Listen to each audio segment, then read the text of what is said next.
আপনি কলকাতা শহরের এই অবস্থা, আপনি যে কোনো সময় রাত্রিবেলা কোনো হাইওয়ের ওপর দিয়ে যাবেন, দেখবেন কি অবস্থা, সব জায়গায় সিসিটিভি থাকে না। আর সত্যি কথা বলতে, এই যে যারা ট্রাক ড্রাইভার ভদ্রলোকেরা, আজকে তারা বাধ্য হয়ে তাদের পেটে লাথি খাওয়ার পর গিয়ে কমপ্লেন করেছে, কারণ তাদের বলা হয় যে তারা ভাবে যে আজকে যদি আমি কমপ্লেন করি, আমি তো রাস্তায় ট্রাকটাই চালাতে পারবো না, আমার ট্রাকটাই বসে যাবে, আমার মালিক আমার চাকরি চলে যাবে, আমি কি করব। এর জন্য আদপে এই যে ঘটনাটা, এই যে পুলিশ টাকা নিচ্ছে, একটা ঘটনা না, এবং একটা ঘটনা হতেও পারে না, এর জন্য আসল ভুক্তভোগীকে আমরা দেখাচ্ছি ট্রাক চালকদের মেরেছে,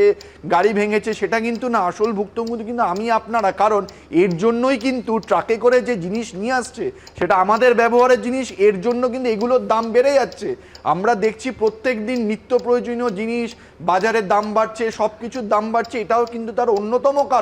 কারণ স্বাভাবিক ব্যাপার, যদি সে